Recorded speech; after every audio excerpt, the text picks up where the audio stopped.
349 ingin mengidentifikasi film dari Hunter Killer. Yang pertama, kita masuk ke bagian sinopsisnya. Film Hunter Killer ini bercerita tentang misi penyelamatan yang tengah tegang di ancaman pecahnya Perang Dunia.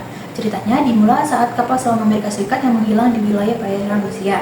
Situasi ini langsung bikin curiga kalau Rusia mungkin menyerang duluan, dan itu bisa memicu konflik internasional yang lebih besar lagi.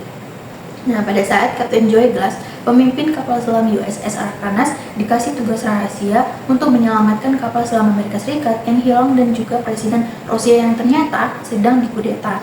Dalam misi ini, Kapten Joe Glass tidak hanya sendiri, melainkan dia juga ikut bekerja sama dengan Kapten Sergei Andropov dari Rusia, yang awalnya juga ikut curiga dengan kejadian hilangnya kapal. Mereka harus menghadapi banyak rintangan di laut dalam dan intrik politik tingkat tinggi buat mencegah pecahnya Perang Dunia Ketiga. Selanjutnya masuk ke pemain dan karakternya. Yang pertama, ada Gerald Butler sebagai Kapten Joe Glass, komandan dari kapal selam USS Arkansas yang memimpin misi penyelamatan kapal selam dari Presiden Rusia. Yang kedua, ada Gary Oldman sebagai Admiral Charles Roper, panglima dari armada Amerika Serikat yang juga penting di balik strategi dan koordinasi operasi penyelamatan. Yang ketiga, ada Michel Nivisit sebagai Kapten Sergei Andropov, komandan kapal selam Rusia yang selamat kemudian bantu misi penyelamatan. Yang keempat, ada Alexander Dihelnko sebagai Presiden Zakari, Presiden Rusia yang jadi target penculikan dan penyelamatan karena kudeta. Yang kelima, ada Toby Chappell sebagai Letnan Bill Bayman, pemimpin Navy SEAL yang juga ikut dalam misi penyelamatan. Nah, yang keenam, ada Mikhail Gerovi sebagai Admiral Dmitry Durov, Menteri Pertahanan Rusia yang ngelakuin kudeta dan nyulik Presiden Zakari. Yang ketujuh, dan yang terakhir, ada Coleman sebagai Rear Admiral John Fish, perwira tinggi Angkatan Laut Amerika Serikat yang punya peran besar dalam strategi dan penahanan atau perencanaan misi. Nah, selanjutnya kita masuk ke bagian konflik yang terjadi di film Hunter Killer. Yang pertama, ada konflik militer dan politik internasional. Intinya, konfliknya adalah ancaman perang besar antara Amerika Serikat dan Rusia. Kudeta di Rusia yang dipimpin oleh Admiral Durov bikin situasi jadi panas sampai hampir memicu Perang Dunia Ketiga. Yang kedua, ada konflik di dalam kapal selam, di mana kapal selam USS Arkansas dipimpin oleh Kapten Glass yang harus berhadapan dengan tekanan waktu, masalah teknis, dan beda pendapat di antara krunya. Dia juga harus jadi pemimpin yang kuat dan cepat saat ambil keputusan. Yang ketiga, ada konflik di mana penyelamatan Presiden Rusia. Presiden Rusia sendiri diculik pas kudeta, dan penyelamatannya jadi misi utama. Misi ini harus dijalani bareng musuh lama antara Rusia dan Amerika Serikat. Jadi muncul tantangan moral dan politik yang rumit. Yang keempat, ada konflik internal di Rusia. Kudeta bikin ketegangan di internal pemerintahan Rusia sendiri. Ada pihak yang dukung, ada juga pihak yang melawan. Situasi ini bikin keadaan makin ribet dan berbahaya. Nah, selanjutnya kita masuk ke gaya kepemimpinan yang muncul di film Hunter Killer.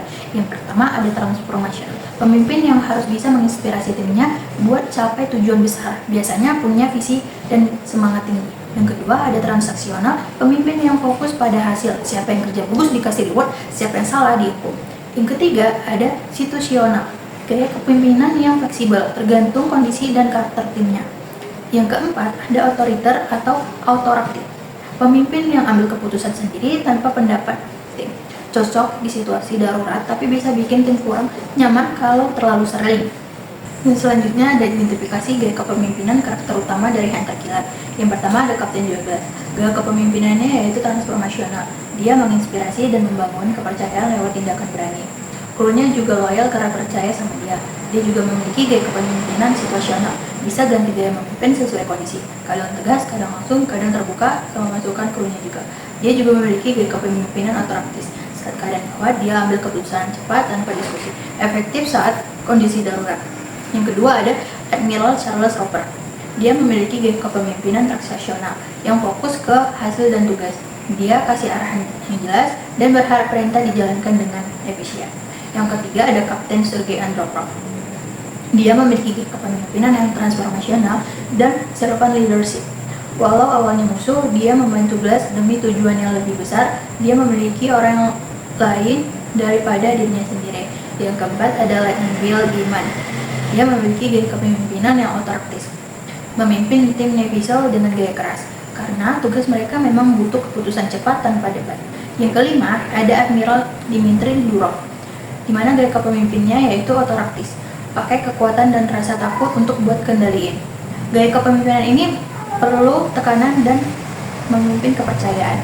Yang keenam ada Rear Admiral John Fisik. Gaya kepemimpinannya yaitu strategis dan partisipatif. Dia suka kerja tim dan dengerin pendapat dari berbagai pihak sebelum buat keputusan. Respon bawahan terhadap gaya kepemimpinan. Yang pertama, Kapten Jagas. Gaya kepemimpinannya transformasional. Anak buah di kapal selam USS Arkansas menunjukkan kesetiaan dan kepercayaan yang tinggi kepada Kapten Glass. Keberanian dan komitmennya dalam menghadapi situasi berbahaya membuat mereka terinspirasi untuk mengikuti perintahnya tanpa ragu, bahkan ketika nyawa mereka terancam. Mereka memandangnya sebagai pemimpin yang dapat diandalkan dan pemberani. Yang kedua ada gaya kepemimpinan situasional. Kapten Glass mampu menyesuaikan gaya kepemimpinannya antara bersikap tegas atau direktif dan melibatkan anak buah atau partisipatif, tergantung pada situasi yang dihadapi. Fleksibilitas ini diterima dengan baik oleh anak buahnya. Dalam keadaan darurat, mereka menghargai keputusan cepat dan tegasnya. Sementara itu, dalam situasi yang lebih tenang, keterlibatan mereka dalam pengambilan keputusan membuat mereka merasa dihargai.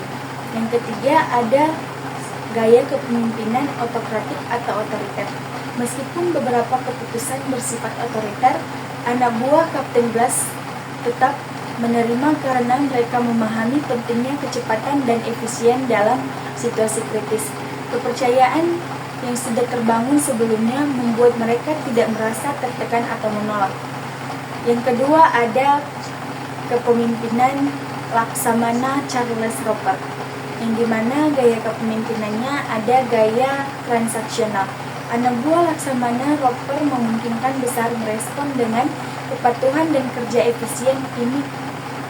Ia memberikan tujuan yang jelas serta instruksi yang spesifik, sehingga anak buahnya tahu apa yang harus mereka lakukan. Namun karena fokusnya lebih kepada tugas dan pencapaian target, hubungan emosional yang kuat dengan anak buah mungkin tidak terbentuk. Motivasi kerja mereka lebih karena imbalan dan hukuman, bukan karena rasa memiliki atau loyalitas yang dalam. Yang ketiga ada Kapten Sergei Andropov, yang dimana gaya kepemimpinannya transformasional dan kepemimpinan melayani.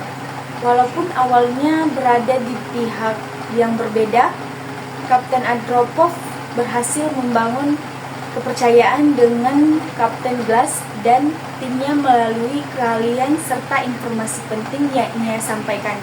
Komitmennya terhadap keselamatan Presiden Jakarin, meskipun membahayakan dirinya sendiri, menunjukkan integritas dan nilai-nilai kepemimpinan yang menginspirasi. Respon positif dari orang-orang di sekitarnya menunjukkan kekuatan dari gaya kepemimpinan yang berdasarkan nilai dan pelayanan. Yang keempat ada kepemimpinan Letnan Bill Gaiman, yang dimana gaya kepemimpinannya gaya otoriter. Tim Navy SEAL yang dipimpin oleh Letnan Gaiman yang menunjukkan kepatuhan yang disiplin yang tinggi. Gaya kepemimpinan otoriternya sesuai dengan kebutuhan dalam operasi khusus yang menuntun kepercayaan, ketepatan, dan kerjasama yang sempurna. Namun demikian, gaya ini juga bisa membatasi kreativitas dan inspirasi dari anggota tim. Yang kelima ada kepemimpinan Laksamana Dmitry Durov, yang dimana gaya kepemimpinannya gaya otoriter. Anak buah Laksamana Durov memungkinkan besar merespon dengan rasa takut dan kepatuhan yang terpaksa. Gaya kepemimpinannya yang otoriter dan merusak, menciptakan lingkungan kerja yang penuh tekanan dan tidak aman. Meskipun ia memungkinkan berhasil mencapai tujuan dalam jangka pendek melalui ancaman dan intimidasi, loyalitas, dan dukungan tulus dari anak-anak buahnya hampir tidak ada. Yang keenam ada Laksamana Muda John Fish, yang dimana gaya kepemimpinannya gaya strategis dan partisipatif. Anak buah Laksamana Muda Fish memungkinkan besar merespon dengan rasa hormat dan keterlibatan yang tinggi. Gaya kepemimpinannya yang partisipatif mendorong kerjasama dan kreativitas. Ia membangun rasa percaya dan konsensus sehingga menciptakan suasana kerja yang lebih positif dan produktif. Dibandingkan dengan gaya kepemimpinan yang berhasil otoriter, situasi di mana mereka menggunakan gaya kepemimpinan tersebut. Yang pertama ada Kapten J. Glass, transformasional. Situasinya motivasiku sebelum misi berbahaya. Sebelum memulai misi penyelamatan yang sangat berbahaya, Kapten Glass mengumpulkan krunya. Ia berbicara dengan penuh semangat tentang pentingnya misi tersebut, menekankan risiko yang akan dihadapi, tetapi juga menggarisbawahi kemampuan dan keahlian mereka. Ia membangun kepercayaan dan rasa kebersamaan, memotivasi mereka untuk menghadapi tantangan dengan keberanian dan tekad.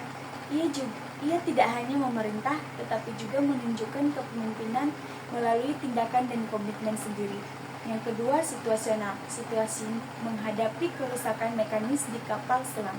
Saat kapal selam mengalami kerusakan mekanis, Kapten Glass beralih antara kepemimpinan direktif dan partisipatif.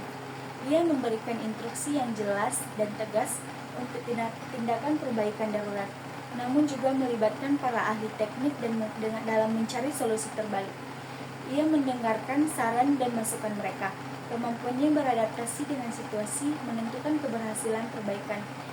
Otokratik, situasinya mengambil keputusan cepat saat diserang. Ketika kapal selam diserang secara tiba-tiba, Kapten Glass harus mengambil keputusan cepat dan tegas untuk melindungi krunya dan kapal selam. Ia tidak punya waktu untuk berdiskusi panjang. Kecepatan dan efisien menjadi prioritas utama. Keputusan yang diambilnya meskipun mungkin tanpa konsensus penuh, menyelamatkan nyawa dan keberhasilan misi. Yang kedua ada Admiral Charles Roper. Kepemimpinannya transaksional, situasi menetapkan tujuan dan sasaran misi. Admiral Roper memberikan briefing misi kepada Kapten Glass dengan jelas mendefinisikan tujuan, sasaran, dan batasan misi. Ia menetapkan ekspektasi kinerja dan menekankan konsensus dari keberhasilan atau kegagalan. Motivasi utama yang diberikan adalah pencapaian tujuan dan kepatuhan pada rencana yang telah ditetapkan. Yang ketiga ada Kapten Sergei Andropov, transformasional dan servant leadership. Situasinya membantu misi penyelamatan. Kapten Andropov, meskipun awalnya berseberangan dengan ideologi, memilih untuk membantu Kapten Glass karena komitmennya pada nilai-nilai kemanusiaan. Ia memberikan informasi penting dan keahliannya untuk menyelamatkan nyawa Presiden Jakarin. Tindakannya menginspirasi kepercayaan dan kerjasama, menunjukkan kepemimpinan transformasional yang berfokus pada nilai-nilai yang besar daripada kepentingan pribadi. Yang keempat ada Letnan Bill Diamond, di mana kepemimpinannya otoriter. Situasinya operasi penyelamatan Presiden Jakarin. Selama operasi penyelamatan Presiden Jakarin, Letnan Diamond memimpin tim Navy SEAL dengan gaya kepemimpinan otoriter. Ia memberikan perintah yang jelas dan tegas, memastikan setiap anggota tim tahu tugas dan perannya. Ketepatan dan kecepatan menjadi prioritas utama, sehingga sedikit ruang untuk diskusi atau negosiasi. Yang kelima ada Admiral Dmitry Durov, yang kepemimpinannya otoriter, situasinya kudeta. Admiral Durov menggunakan kekuatan dan intimidasi untuk melakukan kudeta. Ia memanfaatkan kekuasaannya untuk menyingkirkan lawan dan mengambil alih kekuasaan kepemimpinan didasarkan pada ketakutan dan paksaan, bukan pada kepercayaan dan kesetiaan. Yang keenam ada Rear Admiral John Fish, yang kepemimpinannya itu strategis dan partisipatif. Situasinya perencanaan operasi. Rear Admiral Fish berperan penting dalam perencanaan operasi penyelamatan. Ia melibatkan Kapten Glass dan pihak-pihak terkait lainnya dalam pengambilan keputusan, mendengarkan masukan dan mempertimbangkan berbagai perspektif sebelum membuat keputusan akhir. Ia menggunakan pendekatan strategis dan partisipatif, untuk memastikan keberhasilan operasi. Saya, Septi Aulia Silvani, NPM 238600337. Di sini saya akan menganalisis film drama Korea yang berjudul The Trauma Code. Yang pertama kita masuk di sinopsis. Dr. Baik Kang Yo, seorang dokter bedah trauma yang sudah sering sekali berpengalaman menangani pasien-pasien di daerah konflik. Nah, karena kemampuannya itu, dia dipanggil untuk memimpin tim trauma di Rumah Sakit Universitas Hangpo. Masalahnya, tim yang dia pimpin belum begitu siap, banyak yang masih belum berpengalaman, dan trauma center ini malah dianggap sebagai beban karena bikin rugi rumah sakit. Tapi dengan caranya yang keras kepala dan metode yang out of the box, Baik tetap berjuang buat bikin trauma center ini jadi yang terbaik. Di tengah tekanan internal rumah sakit dan kondisi darurat yang gak berhenti datang, dia memimpin timnya buat tetap fokus pada misi utama, yaitu menyelamatkan nyawa. Nah, sekarang itu kita masuk ke bagian identitas pemain dan perannya. Nah, dari film The Trauma Code ini kami mengambil 4 peran penting yang kami anggap penting untuk dibahas gaya kepemimpinannya. Yaitu yang pertama ada aktor Ju Ji-hoon yang berperan sebagai Dr. Baek Kang-hyuk, di mana peran ini adalah seorang dokter bedah trauma yang berpengalaman, yang sering menjadi pemimpin tim dan berintegrasi tinggi serta peduli pada pasien. Kemudian yang kedua ada Yeon Kyung-ho yang berperan sebagai Dr. Han Yo-rim, di mana peran ini adalah seorang profesor dan kepala departemen bedah kolorektal yang ambisius dan kerap bersaing dengan Dr. Baek.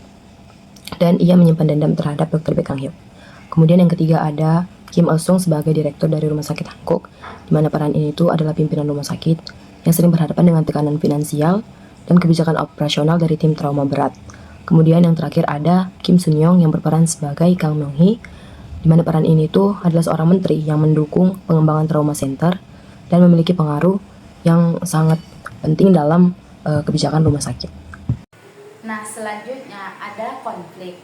Yang pertama yaitu idealisme versus realita finansial rumah sakit. Tim trauma punya semangat tinggi buat nyelamatin nyawa pasien tanpa kompromi, tapi rumah sakit punya cara pikir lain. Mereka lebih mikiri untung rugi. Trauma center yang butuh banyak biaya dinilai bikin rugi, dan inilah awal mula konflik antara tim medis dan manajemen rumah sakit. Yang kedua ada perjalanan Yang Jae-won. Dokter muda yang awalnya canggung dan belum pede ini harus belajar dari dokter baik yang super tegas dan punya idealisme tinggi. Disinilah kita lihat proses pendewasaan Jae-won dari yang awalnya bingung sampai akhirnya bisa jadi dokter yang mandiri dan tegas. Yang ketiga ada ketegangan internal tim medis. Situasi darurat bikin semua tenaga medis harus gerak cepat. Tapi karena ada perbedaan posisi antara senior versus junior, komunikasi yang buruk dan tekanan tinggi sering banget muncul gesekan antara anggota tim. Yang keempat ada bentrokan dengan manajemen rumah sakit. Pemimpin rumah sakit tidak terlalu suka gaya kepemimpinan dokter baik yang terlalu idealis dan gak mikirin dulu. Bahkan ada upaya dari beberapa atasan untuk membatasi atau mengeluarkan dokter baik dari sistem karena dianggap mengganggu tatanan rumah sakit.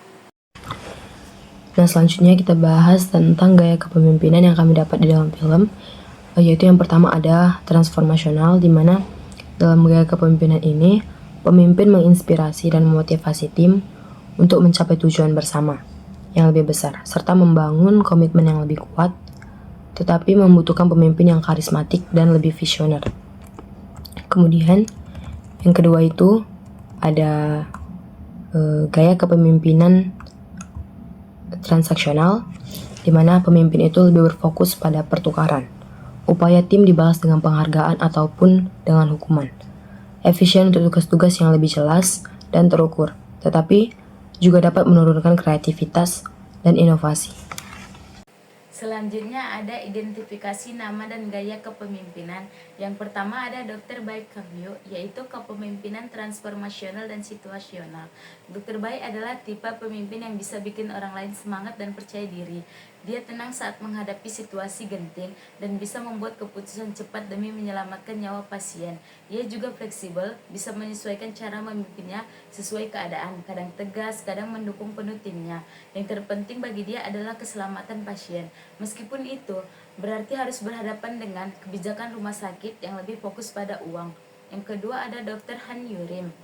dengan kepemimpinan transaksional dan otoriter. Dr. Han adalah pemimpin yang kaku dan sangat fokus pada aturan serta hasil. Dia suka bersaing, terutama dengan Dr. Baek, dan cenderung keras kepala. Ia memimpin dengan cara mengatur ketat dan tidak banyak memberi ruang diskusi. Pokoknya semua harus sesuai dengan target dan aturannya. Kadang sikap kerasnya juga dipengaruhi oleh masalah pribadi. Jadi dia makin otoriter dan tidak terbuka terhadap masukan. Yang ketiga ada Direktur Rumah Sakit Hanko.